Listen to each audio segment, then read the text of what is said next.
Selamat bertemu kembali teman-teman. Kita bersyukur kita boleh memasuki bulan Maret. Dan hari ini kita akan bersama-sama belajar firman Tuhan dari Matius pasal yang ke-16 ayat yang ke-17 sampai ayat yang ke-20. Beginilah firman Tuhan. Kata Yesus kepadanya, "Berbahagialah engkau Simon bin Yunus, sebab bukan manusia yang mengatakan itu kepadamu, melainkan Bapakku yang di sorga. Dan aku pun berkata kepadamu, engkau adalah Petrus, dan di atas batu karang ini aku akan mendirikan jemaatku, dan alam maut tidak akan menguasainya. Kepadamu akan kuberikan kunci kerajaan sorga. Apa yang kau ikat di dunia ini akan terikat di sorga, dan apa yang kau lepaskan di dunia ini akan terlepas di sorga." Lalu Yesus melarang murid-muridnya supaya jangan memberitahukan kepada siapapun bahwa ia Mesias. Berbahagialah kita sekalian yang membaca firman Tuhan, menyimpan dalam hati kita, dan melakukannya di dalam hidup kita. Mari kita berdoa sebelum kita merenungkan firman Tuhan. Bapa yang di surga, terima kasih kami boleh bertemu kembali hari ini untuk belajar firman Tuhan. Tuntunlah kami dengan kebenaran-Mu, dan kiranya kebenaran itu menuntun kami untuk berjalan bersama-sama dengan Engkau dalam tuntunan-Mu, memuliakan nama-Mu, dan beroleh hidup yang kekal bersama-sama dengan Engkau. Terima kasih Tuhan, demi Yesus Juru Selamat kami yang hidup, kami berdoa dan mengucap syukur. Amin. Saudara-saudara, bagian firman Tuhan yang kita baca ini melanjutkan apa yang kita sudah bahas pada hari Selasa yang lalu, ya. Saya ulang sedikit. Sebelum Tuhan Yesus pergi ke Yerusalem yang terakhir kali untuk disalibkan, dia mengajak murid-muridnya untuk pergi ke Kaisarea Filipi, sebuah tempat yang sejuk, yang indah, banyak kuil-kuil, dan di sana dia mengajak murid-muridnya untuk mengenal secara pribadi siapakah dia. Dia bertanya, menurut orang banyak siapakah aku? Kemudian muridnya menjawab beberapa nabi, orang-orang besar, tetapi Tuhan mengabaikan itu semua dan dia bertanya pada mereka, menurut kamu sendiri, siapakah aku? Nah, saudara-saudara sekalian, atas pertanyaan itulah Petrus menjawab, engkau adalah Mesias, anak Allah yang hidup. Nah, saudara-saudara sekalian, atas jawaban itu Tuhan Yesus kemudian berkata kepada Petrus, "Berbahagialah engkau Simon bin Yunus, sebab bukan manusia yang menyatakan itu kepadamu, melainkan Bapakku yang di sorga." Saudara-saudara, Tuhan Yesus menyetujui bahwa dialah Mesias, ya. Dan engkau diberkati Simon, sebab engkau sudah berjumpa dengan Tuhan, dengan Bapa yang menyatakan itu kepadamu. Nah, saudara-saudara sekalian, pada Selasa yang lalu kita bicara tentang pentingnya perjumpaan pribadi itu. Kekristenan bukanlah sebuah agama karena komunal, tetapi Kristenan adalah sebuah keyakinan pribadi lepas pribadi. Orang-orang yang menerima Kristus sebagai Tuhan dan Juru Selamat. Dan itu dimulai dengan Petrus yang menyatakan pernyataan itu, ya. Engkau adalah Mesias, anak Allah yang hidup. Itulah pengakuan iman yang pertama dari gereja Kristen, ya, orang-orang yang percaya pada Tuhan Yesus Kristus. Dan hari ini kita mau belajar tentang gereja yang didirikan oleh Kristus itu. Ayat 18, firman Tuhan mengatakan begini, dan aku pun berkata kepadamu, kepada Petrus, ya, engkau adalah Petrus, dan di atas batu karang ini aku akan mendirikan jemaatku. Kalimat ini menunjukkan bahwa Tuhanlah yang membangun jemaatnya, ya. Tuhanlah yang membangun jemaatnya. Saudara-saudara, karena itu betapa kita harus selalu menyadari bahwa gereja kita ini adalah gereja Tuhan. Dan kita adalah umatnya, kawanan domba gembalaannya. Tidak ada orang yang boleh bermegah karena saya merasa saya yang mendirikan gereja, saya yang membangun gedung ini. Tidak, ya. Firman Tuhan mengatakan bahwa akulah yang akan mendirikan jemaatku. Akan mendirikan itu mengacu pada masa yang akan datang. Setelah Tuhan Yesus naik ke surga, dia mengirimkan Roh Kudus, dan oleh kuasa Roh Kudus itulah kemudian jemaat dibangun. Saudara-saudara, pada kira-kira 300 tahun di awal gereja berdiri, tidak ada satu gedung gereja pun yang ada. Yang ada itu cuma kelompok-kelompok orang percaya yang teraniaya. Tetapi saudara-saudara, Tuhan Yesus Kristus itulah yang membuat gereja, orang-orang percaya itu tetap bertahan. Gereja itu bukan gedungnya, gereja itu adalah orang-orangnya Yesus itu mendirikan jemaatku. Saudara-saudara sekalian, karena itu mari kita bersyukur kepada Tuhan. Yang kedua, kalau Tuhan mengatakan, aku akan mendirikan jemaatku, itu mendirikan jemaat itu adalah miliknya. Ya, miliknya. Itulah sebabnya ketika gereja teraniaya, Tuhan sendiri akan membela miliknya. Siapa yang menganiaya gereja, menganiaya Tuhan sendiri, sang pemilik gereja. Bahkan Alkitab mengatakan bahwa gereja adalah tubuh Kristus. Siapa yang menganiaya jemaat, dia menganiaya tubuh Kristus. Itulah sebabnya ketika Yesus menyatakan diri kepada Paulus, ketika Paulus itu sedang dalam perjalanan ke Damsyik untuk menganiaya jemaat Tuhan, dia berkata, Saulus, Saulus, mengapa engkau menganiaya aku? Dan ketika Saulus bertanya, siapakah engkau Tuhan? Yesus berkata, akulah Yesus yang kau aniaya. Paulus tidak menganiaya Tuhan itu secara langsung, tetapi ketika dia menganiaya jemaat Tuhan, dia menganiaya Kristus sendiri. Saudara-saudara, kita bersyukur bahwa kita ini adalah bagian dari tubuh Kristus. Sebab itu, saudara-saudara, mari kita menyadari, sesungguhnya sekalipun kita ini kecil, sekalipun kita ini sudah tua, sekalipun saya merasa bukan apa-apa, saudara-saudara, engkau adalah tubuh Kristus. Marilah kita dengan begitu percaya bahwa Tuhan itu menjaga hidup kita. Tetapi sisi yang lain, kalau kita menyadari kita ini adalah tubuh Kristus, kita ini adalah orang-orang yang ditebus oleh Kristus, kita ini menjadi bagian dari gerejanya, maka biarlah kita juga hidup di dalam tuntunan Yesus Kristus. Ya, jangan berbuat dosa. Kedagingan kita membawa kita kepada hal-hal yang berdosa. Tetapi biarlah kita mengingat kebenaran ini, dan karena itu kita kemudian berjuang untuk berjalan seperti tuntunan Kristus yang adalah kepala gereja itu. Ya, kitalah tubuhnya. Tuhan mengasihi kita, Tuhan menjaga kita. Dan kalau Tuhan menjaga kita, artinya Tuhan mengetahui apapun yang kita perbuat, dan karena itu saudara-saudara, kita harus berjalan di dalam kekudusan itu. Bagaimana kalau kita berdosa? Kita harus berbalik dan mohon ampun, dan kita kembali dalam tuntunan tangannya. Sebab kita adalah tubuhnya. Jangan menyia-nyiakan hidupmu. Tubuhmu adalah bait Roh Kudus. Jangan kita pakai untuk melakukan apa yang jahat. Jagalah tubuh ini, jagalah hidup ini. Sebab dengan menjaga dan menghargai hidupmu yang ditebus oleh Kristus itu, engkau menghargai Yesus Kristus, kepala gereja, yang mendirikan kita, jemaatnya ini. Ya, kebenaran ketiga adalah engkau adalah Petrus, dan dari batu karang ini akan mendirikan jemaatku. Saudara-saudara, perkataan ini disampaikan kepada Petrus. Nah, di sini ada permainan kata, saudara-saudara ya. Di dalam ayat 18 itu dikatakan begini, engkau adalah Petrus, itulah Simon, ya, Simon bin Yunus itu. Dan di atas batu karang ini, itu pakai kata Petra, sebetulnya dalam bahasa Yunaninya. Petrus dan Petra. Petrus itu artinya batu kecil.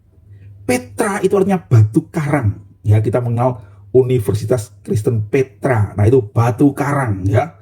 Nah, engkau adalah batu kecil, dan di atas batu karang ini aku akan mendirikan jemaatku. Saudara-saudara sekalian, saudara-saudara kita gereja Katolik menafsirkan bahwa yang dimaksud dengan Petra itu adalah Petrus itu, sehingga Petrus itu diakui sebagai paus yang pertama, begitu ya, uskup Romawi. Dan sejak itu orang-orang Katolik percaya bahwa pengganti uskup Roma itu, paus itu adalah penerus Petrus yang menerima kuasa, menerima otoritas dari Tuhan itu sendiri untuk menjadi dasar jemaatnya. Ya, katanya Basilika Santo Petrus yang ada di Roma itu didirikan di atas kuburannya Santo Petrus. Ya, nah karena itu saudara-saudara, orang-orang Katolik percaya ketika paus itu ex katedra, artinya dia duduk di atas tahta di Vatikan itu, ketika dia berbicara, dia adalah berbicara mewakili Tuhan sendiri. Nah, saudara-saudara, tetapi kebenarannya sesungguhnya bagaimana? Ya, ada dua penafsiran yang sebenarnya punya inti yang sama. Yang pertama, penafsiran yang menyatakan bahwa Petranya itu bukan Petrus. Ya, Petranya itu adalah pernyataan Petrus. Pernyataan Petrus yaitu apa? Pernyataan Petrus yang mengatakan, engkau adalah Mesias, anak Allah yang hidup. Yesus adalah Mesias, anak Allah yang hidup. Di atas dasar kesaksian iman inilah aku akan mendirikan jemaatku. Nah, saudara-saudara sekalian, kita hari ini punya pengakuan iman rasuli, Dan kita percaya di atas dasar pengakuan itulah kita menyatukan diri dengan semua gereja Tuhan dari segala abad dan segala tempat, ya.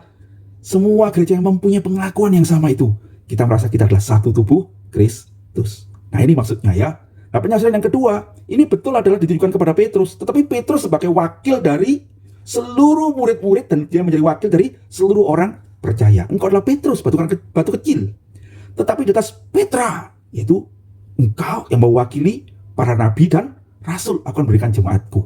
Nah, saudara-saudara, di dalam Efesus 2 ayat 20 itu memang Paulus berkata, gereja itu didirikan atas dasar para nabi dan para rasul dengan Yesus Kristus sebagai batu penjuru. Nah, saudara-saudara sekalian, tetapi dua-duanya mempunyai sesungguhnya implikasi yang sama, yaitu apa? Bahwa gereja itu didirikan di atas Yesus Kristus yang membuat jemaatnya ini, ya, di atas pengakuan orang-orang percaya. Nah, saudara-saudara sekalian, itulah orang-orang yang eklesia. Nah, kata yang dipakai untuk jemaat itulah eklesia. Itulah orang-orang yang dipanggil keluar, ekkaleo. Saudara-saudara, dalam 1 Petrus 2 ayat 9 dikatakan, kamulah bangsa yang terpilih, imamat yang rajani, bangsa yang kudus, umat kepunyaan Allah sendiri, supaya kamu memberitakan perbuatan-perbuatan yang besar dari Dia yang membawa kamu keluar dari kegelapan kepada terangnya yang ajaib. Saudara-saudara sekalian, gereja adalah ekkaleo, orang-orang dipanggil keluar dari kegelapan ke dalam terangnya yang ajaib, diselamatkan dari kebinasaan, mendapatkan hidup yang kekal. Itulah gereja, bukan gedungnya, tapi orang-orang yang percaya pada Yesus Kristus, mempunyai iman yang sama, dan karena itu dia beroleh keselamatan, dipanggil di kegelapan perterang yang ajaib. Nah, saudara-saudara sekalian, ini menarik, ya. Saya mau bahas sedikit tentang kenapa di Indonesia namanya gereja, padahal di Alkitab namanya eklesia. Nah, saudara-saudara, saya tidak punya artikel yang persis memberitakan ini, tetapi kata gereja di dalam bahasa Indonesia itu berasal dari bahasa Portugis sebetulnya, yaitu igreja. Nah, igreja ini dari mana? Sebetulnya berasal dari kata yang sama, ekkaleo dalam bahasa Yunani, ketika berkembang dalam bahasa-bahasa di Eropa menjadi igreja, dalam bahasa Portugis menjadi igreja. Dan ketika orang Portugis menjajah orang Indonesia, dan kemudian orang Indonesia ditanya, kamu sedang bangun apa? Susah ya, igreja itu. Dia langsung bangun gereja. Nah, itu dia, ya. Itulah sebabnya di Indonesia itu namanya gereja. Nah, saudara-saudara, ya. Oke, itu selingan sedikit. Tetapi kita kemudian menemukan bahwa kalau kita adalah orang yang dipanggil keluar, diselamatkan, sesungguhnya ada maksudnya tuh kalau kita membaca dalam 1 Petrus 2 ayat 9. Supaya kamu memberitakan perbuatan-perbuatan yang besar dari Dia, yaitu Tuhan, yang sudah menyelamatkan kita. Supaya kita memberitakan Injil, saudara-saudara. Jadi maksud keberadaan gereja, tubuh Kristus itu adalah untuk memberitakan Kristus sang kepala gereja. Saudara-saudara sekalian, karena itu mari kita merenungkan, apa yang sedang kita perbuat di dunia ini? Tuhan Yesus berkata, aku akan memberikan jemaatku, supaya mereka menjadi saluran berkat, memberitakan kabar baik. Kabar baiknya apa? Keselamatan yang dari Allah itu kepada seluruh dunia. Nanti kita akan bahas di bagian terakhir Injil Matius 28 ayat 19-20 itu, ya. Bagaimana kita mesti memberitakan Injil ke seluruh bumi, menjadikan murid-murid Tuhan. Nah, saudara-saudara sekalian, sampai sini dulu bagian ini saya bahas. Tetapi itulah panggilan kita, supaya kita memuliakan nama Tuhan. Kemudian Tuhan berkata selanjutnya, alam maut tidak akan menguasainya. Saudara-saudara sekalian, alam maut itu menunjuk, kata Hades, ya, kata-kata yang menunjukkan neraka sebetulnya, ya. Neraka, tempat yang kegelapan itu, ya. Di dalam istilah Yunani itu ada tempat yang di bawah sekali, ya. Tempat di mana kuasa-kuasa gelap itu. Nah, saudara-saudara sekalian, neraka, kematian tidak akan menguasainya. Saudara-saudara sekalian, setiap minggu kita merayakan Kristus yang bangkit. Ya, sebenarnya kita merayakan Paskah, saudara-saudara. Dan setiap Paskah kita diingatkan Yesus Kristus setelah mati menebus dosa kita di kayu salib. Pada hari yang ketiga, Dia bangkit dari antara orang mati, yang menunjukkan Dia sudah mengalahkan maut. Jadi kalau Kristus sudah bangkit dari antara orang mati, mengalahkan maut, demikianlah kita yang menjadi tubuhnya. Itu sebabnya Tuhan mengatakan, dan alam maut tidak akan menguasainya. Saudara-saudara sekalian, kita bersyukur kepada Tuhan. Di dalam keyakinan itulah kita ini percaya kita diselamatkan dan beroleh hidup yang kekal. Bukan karena kekuatan kita, bukan karena kebaikan kita, bukan karena jasa-jasa kita, tetapi karena jaminan oleh karena Kristus yang bangkit. Saudara, itu sebabnya mari yang pertama kita sungguh-sungguh yakin, sungguh-sungguh merasa damai dan aman dalam hidup kita. Apapun yang saya alami di dunia ini, suatu hari akan berlalu, akan berakhir. Dan kita akan bersama-sama dengan Tuhan di sorga. Kenapa? Bersama dengan Kristus yang bangkit, kita akan dibangkitkan pula. Neraka tidak akan pernah bisa menahan orang-orang percaya, sebab Kristus sang kepala gereja itu bangkit. Yang kedua, saudara, ini berarti kita harus dengan rendah hati mengatakan, saya selamat, saya yakin saya selamat. Bukan karena saya ini sombong, bukan karena saya lebih baik daripada orang lain. Tidak, saudara-saudara. Itu semata-mata karena iman kita. Iman yang mengakui Yesus Kristus adalah Tuhan, Anak Allah, Juru Selamat kita yang hidup. Dia tidak mati, tapi dia hidup di sorga. Saudara, di dalam keyakinan itulah kita sebagai orang Kristen berjalan di dalam iman. Menghadapi tantangan-tantangan, menghadapi aniaya, bahkan menghadapi kematian. Kita menghadapinya dengan damai sejahtera, dengan keyakinan. Kristus Yesus yang hidup itu membuat neraka itu tidak akan berkuasa atas kita. Sebab yang menguasai kita adalah Yesus Kristus Tuhan kita. Haleluya. Saudara-saudara, saya tidak tahu pergumulan saudara hari ini apa, tapi marilah bertekun di dalam iman. Suatu hari, karena kasih karunia-Nya, karena kematian penebusannya di kayu salib, karena Ia memilih kita menjadi umat-Nya, itu yang akan menuntun kita untuk kembali pada hidup yang kekal, menerima yang terbaik, yang jauh melampaui apa yang kita terima di bumi ini.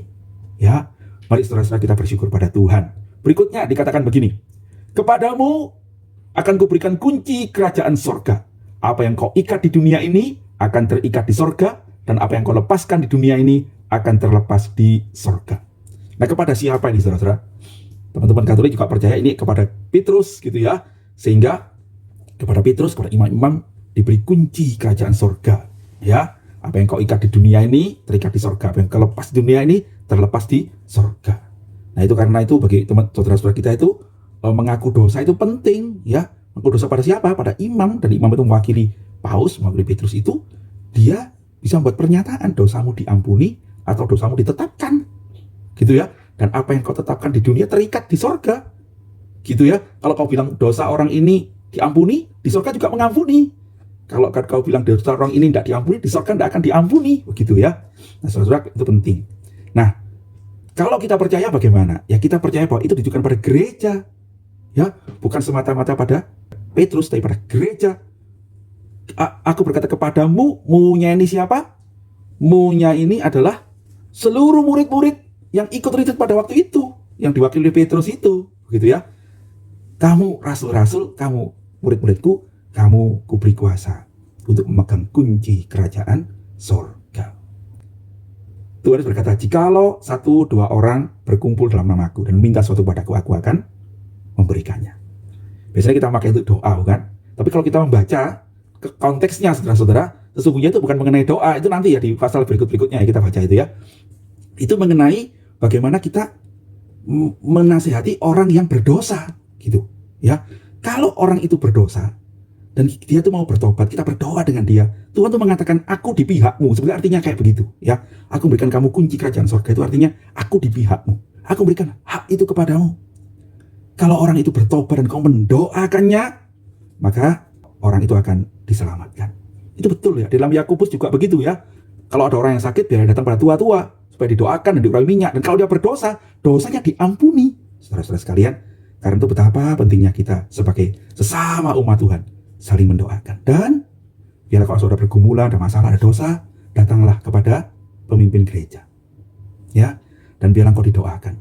Nyatakanlah pertobatanmu. Biarlah gereja bukan hanya tempat kita menceritakan hal yang baik, berkat-berkat Tuhan, tetapi gereja adalah tempat di mana saudara boleh datang dengan kelemahan-kelemahanmu, mengakui dosa-dosamu, dan waktu kita berdoa bersama-sama kepada Yesus Kristus Tuhan kita, mohon pengampunannya. Tuhan berjanji, aku akan mengampunimu. Ya, aku akan mengampunimu. Kalau engkau mengatakan dosamu diampuni, aku akan mengampuni engkau di sorga. Saudara-saudara, mari kita bersama-sama belajar untuk saling mendoakan seperti itu ya. Terakhir, lalu Tuhan Yesus berkata di ayat ke-20, lalu Yesus melarang murid-muridnya supaya jangan beritahukan kepada siapapun bahwa ia Mesias. Ayat ini dengan jelas mengatakan Yesus mengakui dia adalah Mesias. Saudara-saudara, banyak orang itu mengatakan, mana di kitab Injil Yesus mengakui dirinya adalah Tuhan. Ini jelas salah satunya ya. Masih banyak lagi ya. Yohanes 13 ayat 13 itu mengatakan, aku ini Tuhan dan gurumu, gitu ya. Dia jelas mengatakan aku ini Tuhan dan gurumu. Di bagian ini Tuhan mengatakan jelas dia adalah Mesias, dan tapi dia melarang murid-murid itu mengatakan bahwa dia adalah Mesias. Kenapa? Ya karena saatnya belum tiba, ya. Saatnya belum tiba. Setelah peristiwa ini, mereka akan berjalan menuju ke Yerusalem. Sepanjang jalan itu Tuhan Yesus mengajarkan banyak pada murid-murid, dan kemudian di Yerusalem dia disalibkan. Dia mati dan bangkit pada hari yang ketiga. Kemudian dia 40 hari menyatakan diri pada murid-muridnya, dan kemudian dia naik ke surga. Sebelum dia naik ke surga lah dia berkata, pergilah. Jadikanlah segala bangsa muridku. Nah itu saudara. Dan kamu akan jadi saksiku. Saksi apa? Bahwa Yesus Kristus adalah Tuhan, Anak Allah yang hidup. Gitu ya. Dalam Kisah 1 ayat 8 dikatakan, dan kamu akan jadi saksiku di Yudea, Samaria sampai ke ujung bumi. Saudara-saudara sekalian, demikianlah kemudian oleh kuasa Yesus Kristus Mesias itu, gereja dibangun, diberitakan Injil sampai ke ujung bumi. Kalau sekarang kita ada di Malang ini menjadi gereja GKA Immanuel, saudara-saudara, sesungguhnya adalah karya Tuhan yang sudah bawa Injil itu kepada kita melalui pendeta-pendeta kita, melalui para misioner yang mendahului mereka, melalui orang-orang percaya yang oleh kuasa Kristus sampai kepada kita. Kita bersyukur saudara, kita adalah orang-orang yang dipilih menjadi jemaat itu, menjadi milikku itu. Dan kita dipanggil saudara-saudara untuk meneruskan karya Tuhan itu dengan memberitakan kabar baik ini sampai ke ujung bumi, sampai segala bangsa, segala suku, segala bahasa mengenal Yesus Kristus adalah Tuhan. Tuhan kiranya memberkati dan menuntun kita sekalian menjadi gerejanya, aman dalam pemeliharaan tangannya, hidup memuliakan Dia dengan menyadari saya ini tubuh Kristus, dan kita saling menguatkan, saling mendoakan untuk bersama-sama hidup di tengah tantangan zaman ini. Tuhan kiranya menopang menyertai kita. Terpujilah Tuhan. Mari kita berdoa. Terima kasih kami boleh belajar firman-Mu hari ini ya Tuhan. Tuntunlah sekarang ya Roh Kudus, supaya kami bukan hanya mengerti kebenarannya, tapi kami meyakininya dengan sungguh, dan biarlah kami berjalan dalam tuntunan-Mu untuk membawa kebenaran itu hidup di dalam hidup kami sebagai tubuh Kristus, sebagai gereja-Mu. Dan tuntunlah kami untuk menjadi saluran berkat, menjadi garam dan terang dunia, membawa Injil sampai ke ujung bumi. Terpujilah nama Tuhan. Demi Yesus Juru Selamat kami yang hidup, Mesias, kami berdoa dan mengucap syukur. Amin. Tuhan memberkati. Saya bertemu nanti sore teman-teman. Kita boleh berdiskusi bersama-sama.